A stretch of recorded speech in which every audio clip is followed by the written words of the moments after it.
샬롬 샬롬 샬롬 샬롬 샬롬. 하나님 사랑합니다. 여러분 주 안에서 사랑합니다. 시편 12편 1절에서 8절이죠. 야훼여 도우소서. 이렇게 고백하고 있습니다. 1절이죠. 야훼여 도우소서. 경건한 자가 끊어지며 충실한 자들이 인생 중에 없어지나이다. 그들이 우색에 각기 거짓을 말하며 아첨하는 입술과 두 마음으로 말하는도다.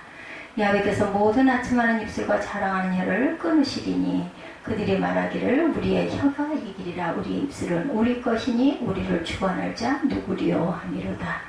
야훼의 말씀에 가려는 자들의 놀램과 궁핍한 자들의 탄식으로 말미암아 내가 이제 일어나 그를 그가 원하는 안전한 지대에 두리라 하시도다.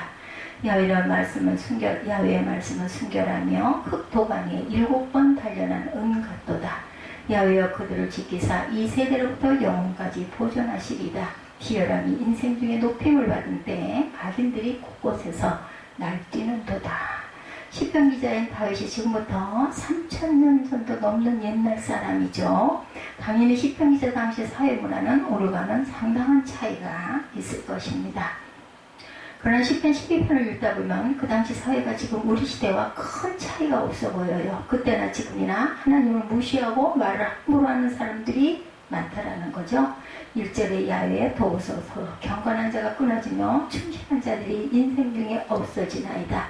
그들이 이웃에게 각기 거짓을 말하며 아첨하는 입술과 두 마음으로 말하는도다. 2절에 이렇게 말합니다. 8절에 비열한 인생 중에 높임을 받을 때 악인들이 곳곳에서 날뛴다. 똑같죠? 11편을 읽으면서 정말 우리 시대도 마찬가지다라는 생각이 듭니다. 사람들이 말을 함부로 합니다. 하나님을 대적하는 자가 너무나 많아지고 있다는 거예요. 탄식합니다. 애통합니다. 우리의 고통은 시편 12편의 다윗처럼 하나님을 무시하고 온갖 악한 말을 하는 사람과 함께 살아가고 있어요. 어떻게 해야 합니까? 다윗은 이런 상황에서 하나님께 깊이 기도합니다. 그리고 하나님의 응답을 받았어요. 5절에 야훼의 말씀에 가난한 자들의 눌림과 궁핍한 자들의 탄식으로 말미암아 내가 이제 일어나 그를 그가 원하는 안전지대에 두리라 하시도다. 다윗은 하나님의 말씀을 듣고 모든 두려움과 갈등에서 벗어납니다. 6, 7절에 야훼의 말씀은 순결하며 흑도안에 7번 단련한 은 같도다. 야훼여 그들을 지키사 이 세대로부터 영혼까지 보존하시리다. 하나님께서 말씀하셨다면 반드시 이루실 것이죠. 주위 사람들은 다 하나님을 부인하고 말을 함부로 하면서 세력을 장악하고 다윗을 괴롭힙니다. 하나님을 믿기가 정말 어려운 상황. 그러나 다윗은 하나님의 말과 하나님의 말씀은 차원이 다르다는, 다윗은 사람들의 말과 하나님의 말씀이 차원이 다르다는 것을 알고 믿었어요. 때때로 하나님의 말씀이 현실과 너무 다르게 보이지만 하나님의 말씀만이 진실되고 확실한 약속임을 믿습니다. 이 믿음이 다윗을 다윗되게 하죠. 누구나 다윗처럼 하나님의 말씀을 믿으면 하나님이 위대하게 사용하실 것입니다. 그런데 저는 12편을 깊이 묵상하는 중에 예기치 못한 충격을 받았어요. 6절에 야훼의 말씀은 순결하며 흑도안에 7번 단련한 은 같도다. 흑도안이 7번 단련한 은 같다는 것은 하나님의 말씀에는 찌꺼기가 조금도 섞이지 않은 순수함 자체라는 뜻이죠. 이 말씀 묵상하는 중에 하나님의 말씀을 전하는 저 자신이 얼마나 부족하고 추하고 더러운가에 대해서 깨닫고 너무나 부끄럽죠. 하나님의 말씀을 전하는 것이 우리들의 사역인데 하나님의 말씀이 얼마나 놀라우며 완벽하고 순수한가에 대해서 조금도 의심하지 않습니다. 그런 하나님의 말씀을 전하고 가르치는 것이 자랑스럽기도 한데 하나님의 말씀을 전하는 나는 얼마나 순수하고 온전한 사람인가를 별로 진지하게 생각하지 않고 당연하게 생각했어요. 그렇지가 못하죠. 4절에 하나님에 대해 함부로 말하고 거짓을 입에 담는 이들의 영적 식상에 대해서 말합니다. 그들이 말하기를 우리의 혀가 이기리라. 우리 입술은 우리 것이니 우리를 주관할 자 누구리요 하미로다. 우리의 혀가 이긴다고 하죠. 내 말 항상 옳다는 뜻입니다. 우리 입술을 주관할 자가 누구리요 하는 말도 교만이죠. 내가 옳다. 자기 주장이 강한 거죠. 하나님께서도 그 혀를 통제할 수 없는 사람이라는 뜻입니다.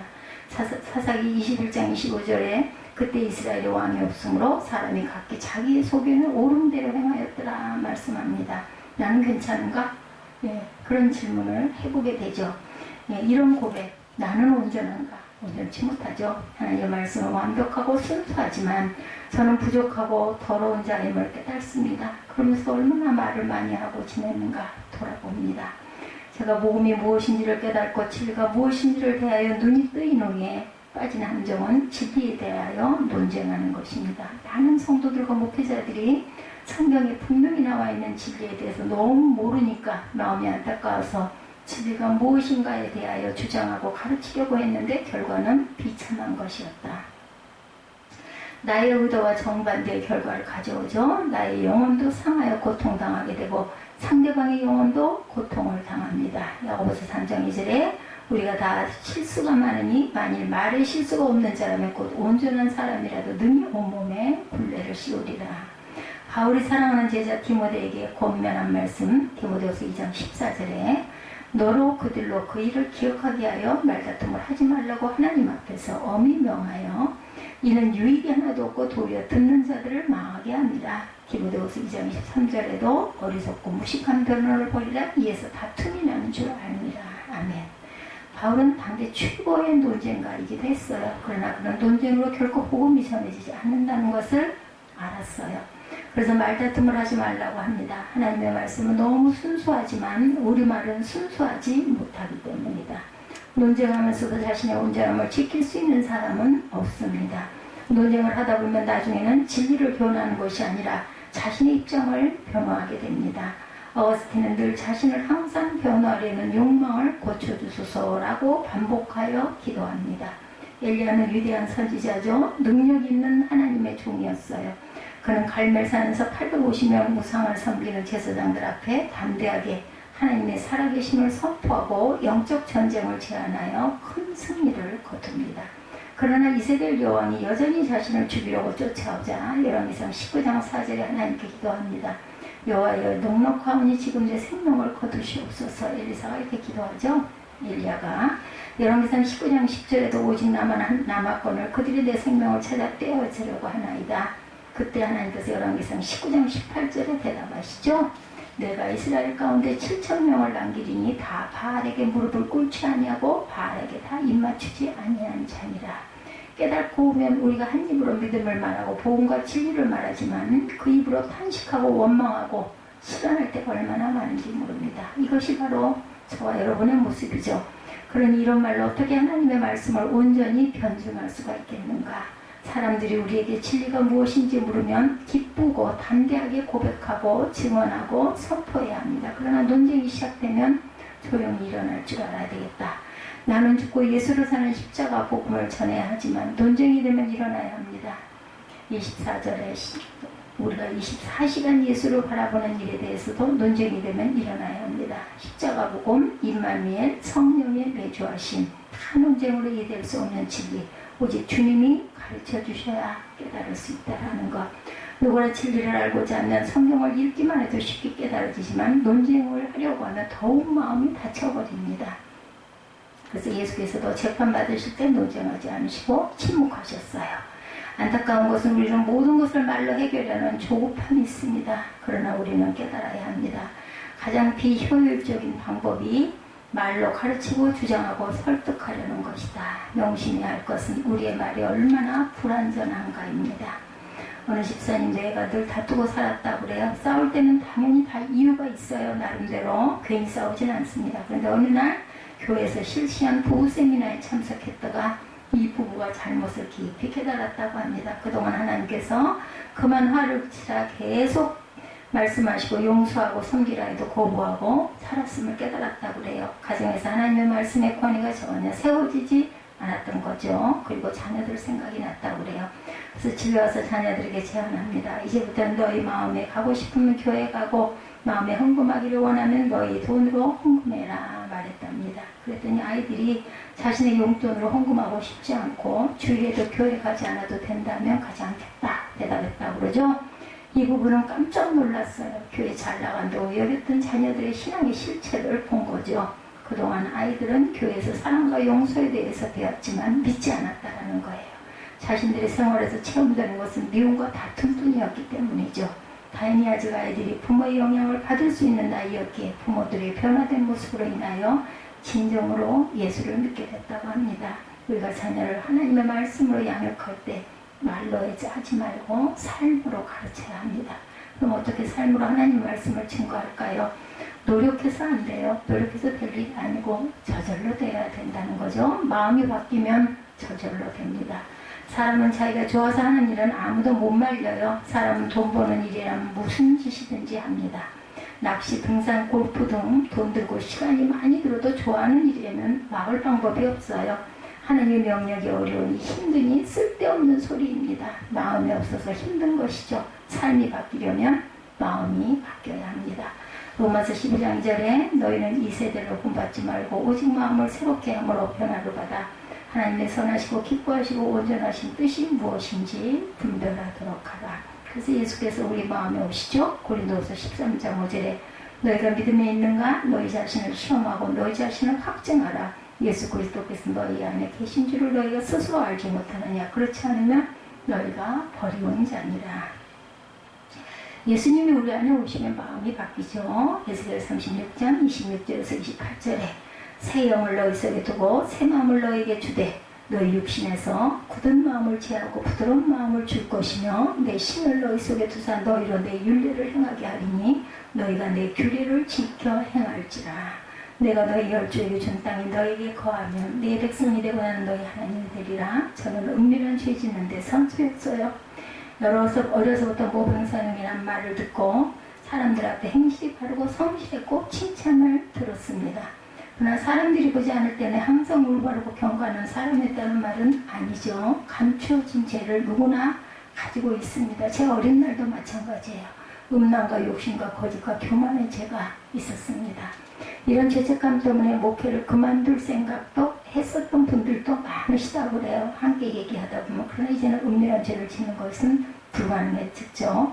마음으로 죄를 푸는 것도 불가능합니다. 예수께서 제 안에 계신 것을 알기 때문이죠. 요한일서 5장 18절, 요한일서 4장 16절에서 하나님께서는 한 자마다 범죄치 아니하는 줄 우리가 아노라. 하나님께로서 나신 자가 저를 지키심에 악한 자가 저를 만지지도 못하느니라. 하나님이 우리를 사랑하시는 사랑을 우리가 알고 믿었노니 하나님은 사랑이시라. 요한일서 4장 16절이죠. 사랑 안에 거하는 자는 하나님 안에 거하고 하나님도 그 안에 거하느니라. 이거저런 요한일서 4장에 두 차례 8절과 16절에 나타나죠. 예. 이 말씀은 사랑을 구하려 하면 실패할 수밖에 없으니 사랑을 구하지 말라는 뜻인 것 같이 들려요. 사랑을 원한다면 하나님을 구해야 한다는 거죠. 우리가 필요한 사랑은 우리 마음에 들어오신 하나님 자신이라는 겁니다. 나는 죽었습니다가 사랑입니다. 최근에 어떤 그 추천서를 써달라고 요청해온 책이 하나 있었다고 그래요. 재작년 어떤 훈련 필독서였던 종의 마음이라는 책을 쓰신 남아프리카 공화국의 데이빗 케이프 목사님의 책이었다고 합니다. 예수를 위한 바보라는 제목으로 새 책이 출간되었는데 남아프리카 공화국에서 성공적으로 목회를 하고 있던 데이빗 케이프 목사에게 주님은 어느 날 갑자기 거리로 나가 사람들의 발을 씻겨주라는 음성을 들려주셨대요. 너무나 당황스러운 부름이라서 14개월간 부르심을 거듭 확인한 후에 모든 사역을 내려놓고 온 가족이 길거리 세족 사역을 순종하게 되신 분이었다고 합니다. 예수님의 씻긴 발은 행복한 발입니다 라는 문구가 새겨진 티셔츠를 입고 배아가 붙은 십자가를 들고 주님의 명령하신 곳이면 어디든 가서 만나는 사람들의 발을 씻겨주기 시작했다고 해요. 가장 먼저 순종하려고 한 것이 요하네스버그 근처에 그 소웨토라는 도시였다고 합니다. 그곳은 범죄가 악명이 높은 위험한 곳이었고 그곳에서 불황자 7명에게 끌려가 죽을 뻔한 위기도 겪었다고 해요. 그러나 하나님의 영이 목사님을 보호하셨고 케이프 목사님을 죽이려 하던 그들의 발을 씻어줄 때 그들이 주님께 헌신하게 됐다고 합니다. 조직폭력배, 알코올 중독자, 동성애자, 한센병자, 군장성, 시장, 대통령이 이르기까지 수많은 사람들이 발을 씻겨주었고 초단적인 치유가 일어나고 깨어진 가정이 회복되고 중독이 치유되고 조직폭력배가 발을 씻겨준 그 자리에서 주님을 영접하는 등 아주 여러 가지 기적들이 일어났다고 합니다. 하나님께서 이 데이빗 케이프 목사님을 왜 설교 사역에서 발 씻어주는 사역으로 모셨을까 생각해 봅니다. 설교 사역은 대우받는 사역이죠. 발 씻어주시는 사역은 바보 같은 사역입니다. 그러나 하나님께서는 말로 복음과 진리를 전하는 것보다 삶으로 복음을 전하는 것을 원하신다는 것을 깨달았습니다. 사람들은 하나님을 부인하고 무시하고 말을 함부로 하지만 흔들리지 말아야 합니다. 그들은 그들의 말로 심판을 받을 것이기 때문이죠. 다윗처럼 오직 하나님의 말씀에 귀를 기울여야 합니다. 하나님의 말씀에 깨달아지면 답이 온 것이죠. 해결된 것입니다. 하나님의 말씀은 진리이고 영원합니다. 하나님의 말씀을 가지고 논쟁할 것이 아니죠. 될 일도 안 되죠. 오직 하나님의 말씀을 정말 믿고 삶으로 증거해야 할 뿐이라는 것. 다윗은 하나님을 대적하는 사람들에 둘러싸여 있었지만 그들과 논쟁하지 않았어요. 그는 오직 하나님께 기도하고 주신 말씀을 믿고 하나님의 말씀대로 살았습니다.